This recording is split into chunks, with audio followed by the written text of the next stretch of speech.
Okay, well, good morning everyone, and thank you very much for asking me to be here. I'm delighted to have the opportunity to talk about Red House to you. I was the house's first curator at its point of acquisition by the National Trust in 2003 until 2016.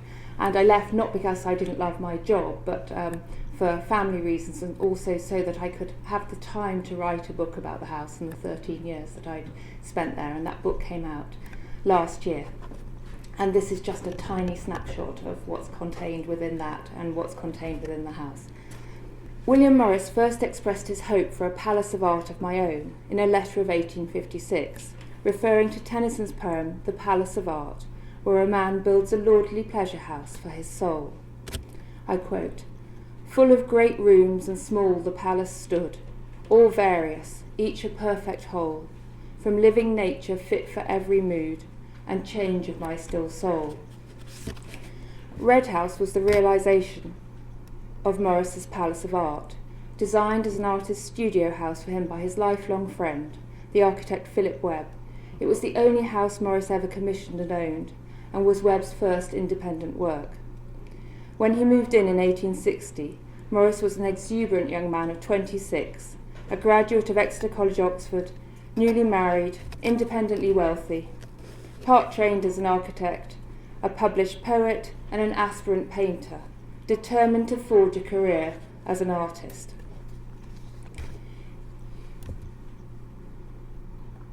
In emulation of Jan van Eyck, one of his great heroes, Morris adopted for himself the painter's motto, "If I can," and incorporated it in the French translation, "Si je puis," into the rich and complex decorative scheme at Red House. It appears on tiles in the garden porch, and in the quarries of the stained glass window in the upper passage leading to the studio, as shown here. His motto, "If I can," was a daily reminder both of what he strove to achieve, and that the power to do so would come from his own effort. Morris was a young man of prodigious energy, boundless enthusiasm, and insatiable curiosity, who threw himself with unstinting passion into every aspect of his life. I would argue that never was a motto more aptly chosen. Whilst touring cathedrals and churches together in France in 1858, Morris asked Webb to build me a house very medieval in spirit, which would embody their shared enthusiasm for medieval architecture, the vernacular buildings of Sussex and Kent, Chaucer, and medieval literature. Together he and Morris searched for a site on which to build, and eventually settled on a 2-acre orchard in the tiny hamlet of Upton near Bexley Heath in Kent. Set in a gentle landscape of market gardens, orchards and farmsteads, it appealed to Morris because Watling Street, the road travelled by medieval pilgrims en route to Canterbury, like those famously depicted by Chaucer, passed close by. Morris's expectation was that he would live at Red House for a considerable time, perhaps forever, and conscious that he wished to create a brotherhood there, Webb designed the house so that it could be readily extended to accommodate another family or a group of like-minded friends. Morris's dream of creating at Red House a highly expressive unity of house, contents, decoration and garden was to come to fruition during the 5 short but highly industrious and creatively charged years that he spent living in the house from 1860 to 65. He worked collaboratively alongside his closest friends, artists and amateurs, to create a place of extraordinary character which was redolent with meaning. This was the moment in the lives of the young friends, Morris and Janie, Philip Webb, Georgiana and Edward Burne-Jones, Dante Gabriel Rossetti, Elizabeth Siddal, Charles Faulkner, Algernon and Charles Swinburne, depicted here on an unfinished panel painting which forms 2 doors to the hall settle, that's the image at the top, when they were establishing their own personal paths as artists, writers, architects and designer. In late summer 1860, the house stood clean and bare amongst apple trees, and the long-planned, jovial campaign of decorating and furnishing the house and of making it a home began. Almost immediately, the Burne-Joneses joined the Morrises for an extended stay of several months. Georgiana Burne-Jones recorded that, quote, "Charles Faulkner came down a couple of days after we did and helped to paint patterns on walls and ceilings, and played bowls in the alley, and in intervals between work joined in triangular bear fights in the drawing room. Webb, Swinburne, Rossetti and Elizabeth Siddal all visited and contributed to the decoration as often as time would allow." At Red House, women were co-workers, and Morris welcomed and encouraged their artistic aspirations and talents. All hands were happily put to work on the great artistic enterprise, and these earliest days at Red House were charged with good fellowship and a shared sense of purposeful creative endeavour as they embraced the opportunity to create a setting for the way they wanted to live. Intense periods of work were punctuated by forays into the surrounding countryside in a covered wagon designed by Webb, hearty meals, copious amounts of wine, games of bowls, apple fights and schoolboy pranks. Faulkner, Morris and Janey are all recorded working on the ceilings that summer. Webb had ensured that they were ready for painting by specifying that 2 coats of whitewash were applied as a ground for their colourful, intricate pattern making. Alongside this decoration, Morris was directing plans for the furnishing of the house. And I show you in this slide just a few of his earlier works. So he'd obviously worked with Rossetti and Burne-Jones on the decoration of the Oxford Union building. That's the slide top left. And that was where he had his first real taste of painting on a large scale. Then there's the Arming of a Night Chair, which is in the Delaware Museum, which was designed by Morris and decorated by him and Rossetti in 1858. Then Morris's portrait of Janey, but as depicted as La Belle Isolte from Morte d'Arthur. And this portrait of her in this medieval guise is critically important because it gives a good sense of what Morris was thinking about already for the interiors at Red House. And then bottom right, this is one of the watercolours by Rossetti. It's called The Blue Closet. Morris at this point also wrote a poem entitled The Blue Closet and commissioned 5 watercolours from Rossetti, which he took with him to Red House. And then another critical part of Morris's pre-Red House artistic life was work that he had undertaken as a sort of in an experimental way whilst he was working for the architect George Edmund Street, and he'd become very interested in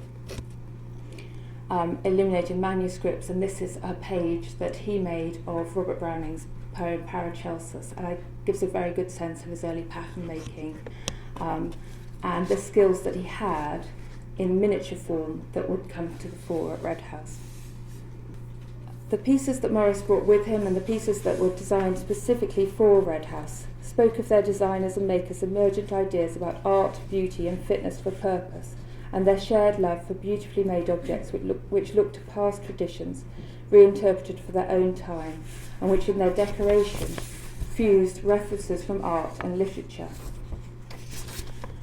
Red House has a unique position in design history because it was shaped collaboratively by the creative forces of a highly talented group, each of whom went on to achieve distinction in their individual spheres. Significantly, it also acted as a crucible for what was to come. From the need to decorate and furnish the house came the impetus for the founding of Morris, Marshall, Faulkner & Co., known as the firm in 1861, which would evolve to become the hugely important Morris & Co., revolutionising and influencing taste in Britain and abroad. Red House was the first direct expression of Morris's beliefs about the importance of art in everyday life and the joy to be derived from purposeful labour, ideas he was to develop throughout his career and which would deeply influence his later socialism and writing on art and society. However, by 1865, with the interiors still unfinished and his vision not fully realised, it had become apparent to Morris that living at Red House was no longer sustainable. His marriage was under strain, and the demands of the firm necessitated his being in London on a near daily basis, and his hopes of moving the workshops of the firm to a local site and extending the house to the Burne-Joneses were shattered after the death of their baby son. With a great sense of loss, but with resolute pragmatism, Morris left Red House in 1865, never to return. Georgiana Burne-Jones found the house took on the character of an almost mythological place in the shared memories of the friends who had been part of its creation. She recollected, "Some of us saw it in our dreams for years afterwards, as one does a house known in childhood." More than 150 years later, Red House is viewed as an iconic building. It has acquired great significance for its association with Morris, for its seminal role as a precursor of the arts and crafts movement, and for the importance of its architecture, which was hailed in the early 20th century as a forerunner of the modern movement. Although Red House's rural setting has gone and it now sits enveloped by suburbia as part of Greater London, Webb's plan has been very little altered. The garden sadly no longer has its intimate medieval character, but the complete ensemble of walls, stable, house, garden and well is still readable.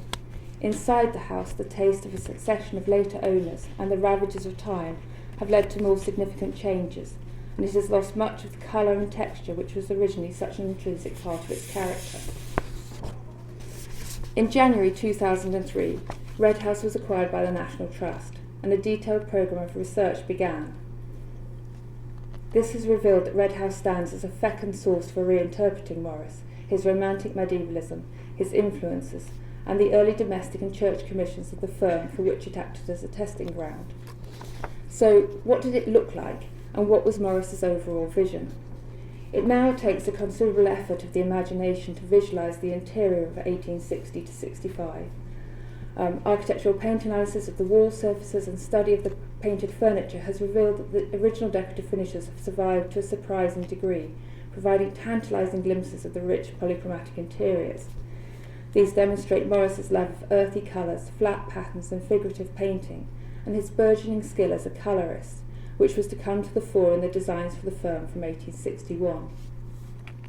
In uniting the known furnishings and contents of the rooms with this much fuller understanding of the decorative schemes, it has also been possible to identify an overarching theme of love in its many different guises, which connects the figurative painted decoration and the embroidered figures envisaged for the principal rooms of the house. In what remains of this brief account, I will concentrate upon the research undertaken in the drawing room, shown here, the principal reception room located on the first floor. This room embodies the spirit of the place. In 2003, it was painted a uniform white and dominated by the settle designed by Morris for his previous lodgings at Red Lion Square in London, by Webb's soaring red brick hearth and 3 wall paintings by Burne-Jones, partly obscured by later glazing.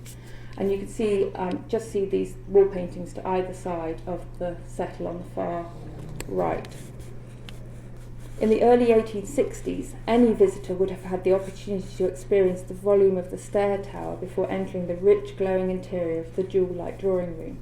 The ceiling extends up to the roof line, is well lit by 3 arched windows to the north and an oriel window to the west, and when it was built it commanded expansive views in both directions.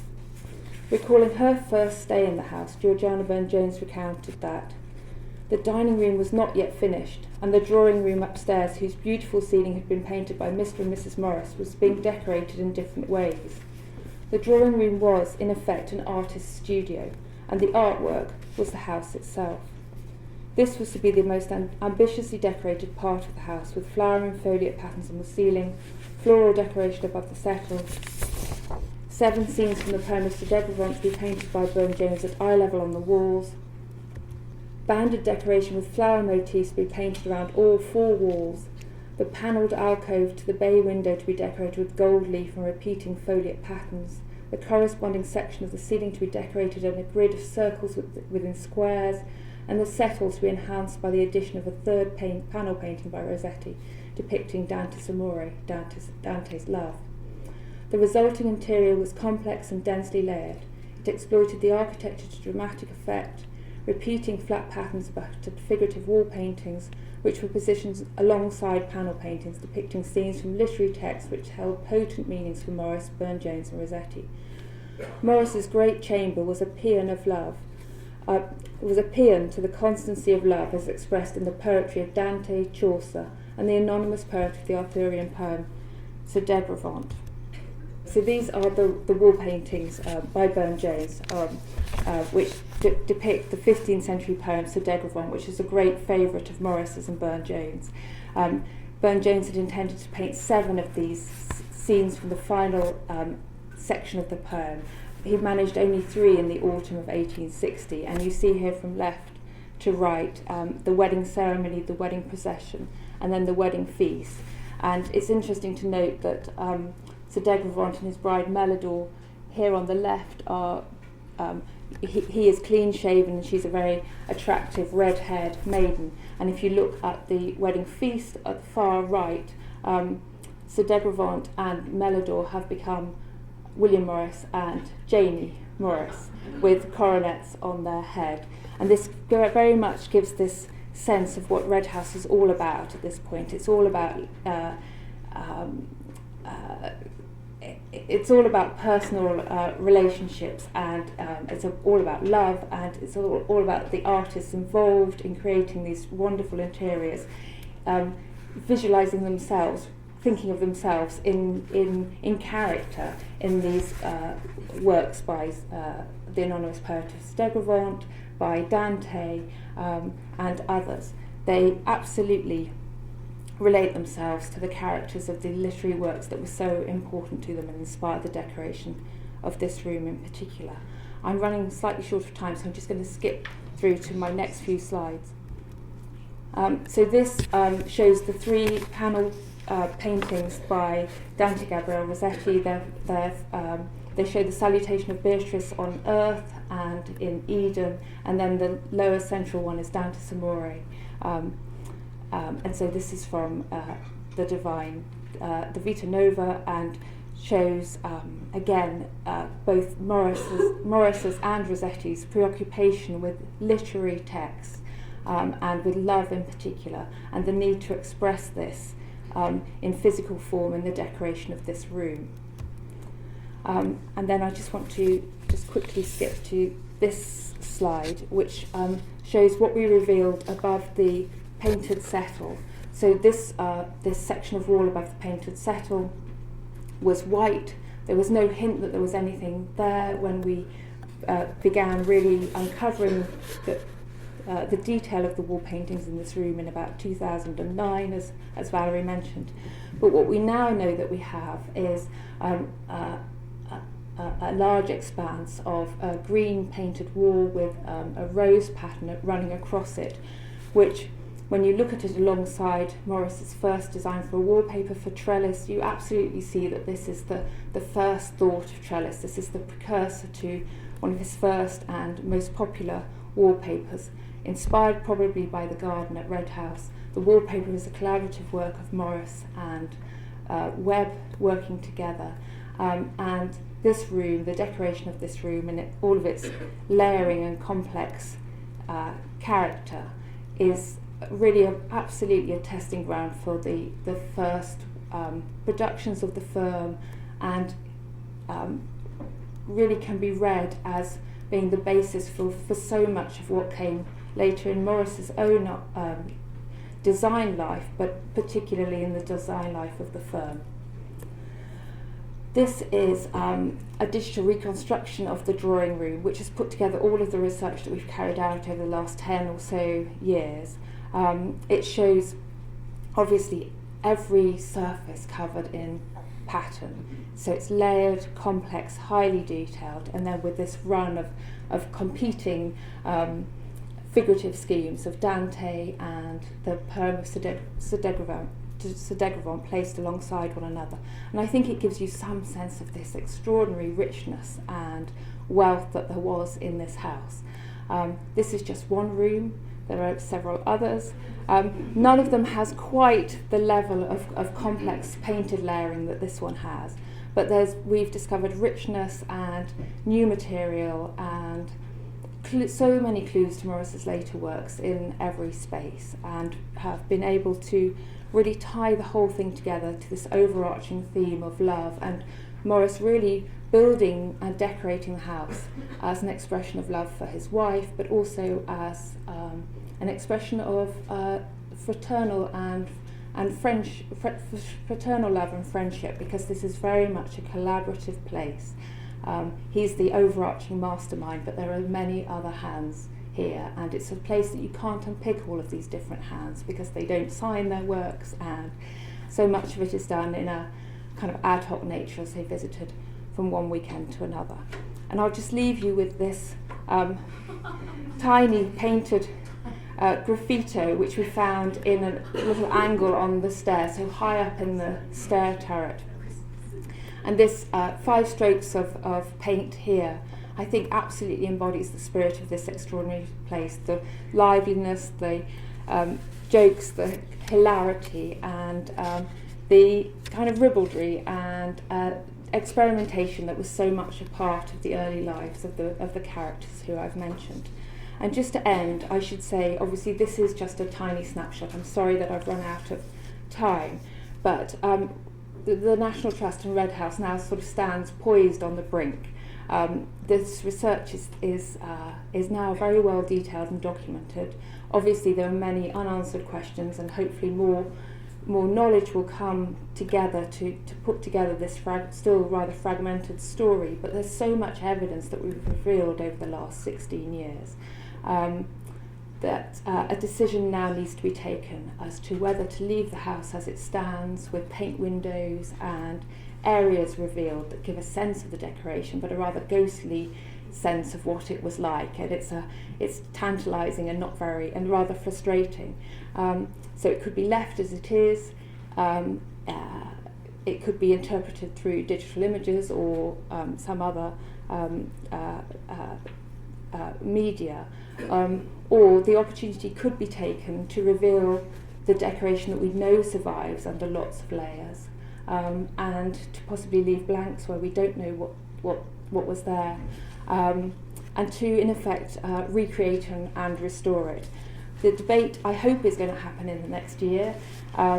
It's going to be rather involved, and you can imagine, I hope not acrimonious, but when the debate does happen, and it's ongoing, but it needs to happen in a much more formal way than it has done so far, Morris's own views need to be taken into account, because he famously co-founded with Webb the Society for the Protection of Ancient Buildings.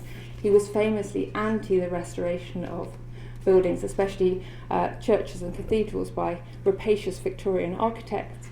And so there's a strong argument that the later layers of this house, the life that it had after he moved out in 1865, also should be left to tell their own story. So it's very much sort of watch this space and see what happens. Thank you very much.